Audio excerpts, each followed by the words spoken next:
So hello বন্ধুরা, তোমরা সবাই কেমন আছো? তো আমি আবারও একটা নতুন ব্লগ নিয়ে চলে এসেছি তোমাদের সামনে। তো আজকে আমরা যাচ্ছি দার্জিলিং। তো দেখতেই পারছো আমি এটা প্রথম দিনের ভিডিও দিচ্ছি যে আমরা প্রথম দিন কী কী করেছি। তো দেখো আমরা প্রথমে শিলিগুড়ি স্টেশনে নেমে পড়েছি। তো সেখান থেকে গাড়ি করে তারপর আমরা যেখানে থাকবো, মানে আমরা শিলিগুড়ি থেকে দার্জিলিং যাচ্ছিলাম, তো সেটা প্রায় আমাদের গাড়ি করে যেতে টাইম লেগেছে 4 থেকে 4.5 ঘন্টা। আমরা শিলিগুড়িতে ওখান থেকে নেমে ব্রাশ করে নিয়ে তারপরে গাড়ি করে সোজা চলে গেছিলাম দার্জিলিংয়ের দিকে। আমি ফার্স্ট টাইম কোথাও ঘুরতে যাচ্ছিলাম। এতটাই আনন্দ লাগছিল, আমি সমুদ্র দেখেছি কিন্তু কখনো পাহাড় দেখিনি। তো এই স্বপ্নটাও আমার সত্যি হয়ে গেল। তার জন্য অনেক অনেক থ্যাংক ইউ আমার হাজব্যান্ডকে। কারণ সে আমার যে বছরের শেষটা এত সুন্দর করে দেবে এটা আমি বুঝতেও পারিনি। হঠাৎ করেই আমাদের প্ল্যান হয়েছিল, তো হঠাৎ করেই হয়ে গেছে সব কিছু। আমার এতটাই ভালো লাগছিল, আমি কখনো মানে সত্যিই আমি অনুভব করতে পারিনি যে আমি এতটা সুন্দর একটা ভিউ দেখতে পাবো জীবনে কখনো। এতটাই ভালো লাগছিল আর ওয়েদারটাও অনেকটাই সুন্দর ছিল। তো তোমরা দেখতেই পাচ্ছ আমি রাস্তায় যেতে যেতে ভিডিও করেছি। মানে আমি বলে বোঝাতে পারবো না আমার এতটাই ভালো লেগেছে রাস্তাটা। আমরা যে আস্তে আস্তে করে নিচে থেকে ওপরে উঠছিলাম সেটা বুঝতেই পারছিলাম না। তারপর যখন নিচের দিকে তাকাচ্ছিলাম তখন মনে হচ্ছিল বাবা আমরা এতটা উঁচুতে চলে এসেছি। অনেক অনেক অনেকটা মজা করেছি। তো তারপর তোমাদের দার্জিলিংয়ের স্পেশাল টয় ট্রেনটা দেখিয়ে নিই। তো দেখো এটা হচ্ছে দার্জিলিংয়ের টয় ট্রেন। তো এটা বাবা অনেক জোরে আওয়াজ। তো একটু ভিডিও করার সুযোগ পেয়ে গেছিলাম, একটু ঘুরতে বেরোচ্ছিলাম।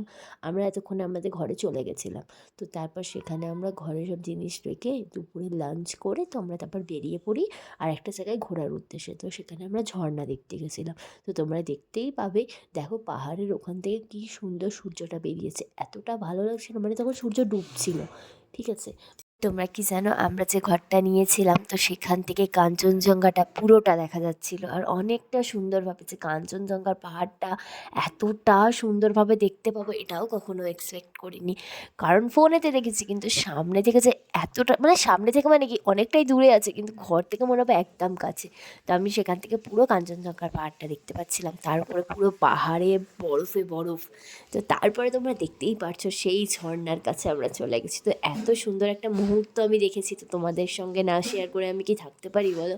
সেই কারণে তোমাদের সঙ্গেও একটু শেয়ার করে নিলাম। আর এই ঝরনাটা দেখার জন্য ওপরে উঠতে হয়েছিল, সত্যি বিশ্বাস করো এত অসুবিধা হয়েছে না, পুরো দুটো পা টাটিয়ে পিস হয়ে গেছে। আর আমার বড়মশাইয়ের হাত থেকে চেপে ধরে আর অনেক কষ্টে উপরে উঠেছি জানো। তো দেখতেই পাচ্ছ আমার পুরো কষ্টে অবস্থা খারাপ হয়ে গেছে। আর তার ঠান্ডা, ও মা, এত ঠান্ডার মধ্যে কী বলবো, কিন্তু সুন্দর জিনিস অনুভব করতে গেলে একটু তো কষ্ট করতেই হবে। শীতকালেই এখানে সবাই বেশিরভাগ আসে, তো সেই কারণে আমরাও শীতকালেই এলাম। খুব কষ্ট হয়েছে ওপরে উঠতে অনেকটা। তো এটা ছিল আমাদের প্রথম দিনের ভিডিও। ভালো লাগলে লাইক, কমেন্ট, শেয়ার, সাবস্ক্রাইব আর ফলো করতে একদম ভুলো না। পরের ভিডিওগুলো খুব তাড়াতাড়ি আসছে। তো চলো, বাই বাই।